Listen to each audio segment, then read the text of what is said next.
حضرت عبادہ بن صامت رضی اللہ عنہ سے روایت ہے کہ میں نے خود رسول اللہ صلی اللہ علیہ وآلہ وسلم سے سنا ہے، آپ ارشاد فرماتے تھے کہ جو کوئی شہادت دے کہ اللہ کے سوا کوئی عبادت و بندگی کے لائق نہیں ہے اور محمد اس کے رسول ہے، تو اللہ نے اس شخص پر دوزخ کی آگ حرام کر دی ہے۔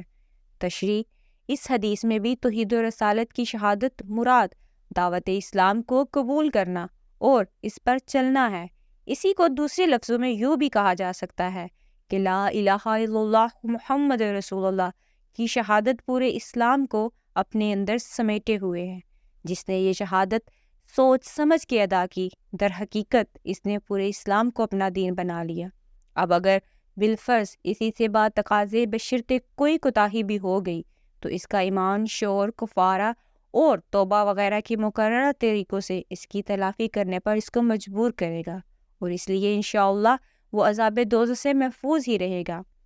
سیدنا عبداللہ بن مسعود رضی اللہ عنہ کہتے ہیں کہ جس کو یہ بات خوش کرتی ہے کہ وہ کل اللہ تعالیٰ کو بحیثیت مسلمان ملے، تو اس کو چاہیے کہ وہ فرض نمازوں کی حفاظت اس مقام پر کرے جہاں ان کے لیے بلایا جاتا ہے، کیونکہ یہ ہدایت کے طریقوں میں سے ہے، اور بے شک اللہ نے اپنے نبی کے لیے ہدایت کے طریقے مقرر کیے ہیں۔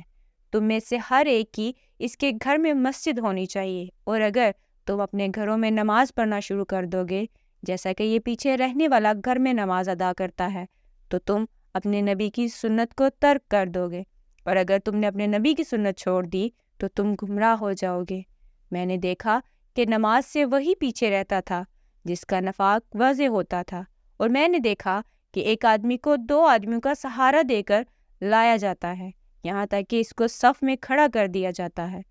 رسول اللہ صلی اللہ علیہ وآلہ وسلم نے فرمایا، جو آدمی وضو کرتا ہے اور اچھی طرح وضو کرتا ہے پھر مسجد کی طرف آتا ہے تو وہ جو قدم اٹھاتا ہے اس کے عوض اس کا ایک درجہ بلند کر دیا جاتا ہے، یا اس کا گناہ مٹا دیا جاتا ہے، اور اس کے لیے ایک نیکی لکھ دی جاتی ہے۔ تو یہ تھی کہ ہم مسجد کی طرف آتے وقت قریب قریب قدم رکھتے تھے، اور بے شک آدمی کی جماعت کے ساتھ پڑھی ہوئی نماز اکیلے پڑھی ہوئی نماز سے 25 گنا زیادہ فضیلت والی ہوتی ہے۔ مزید ایسی ویڈیوز کے لیے ہمارے چینل قاضی رائٹس.1 کو لائک اور سبسکرائب کریں۔ شکریہ۔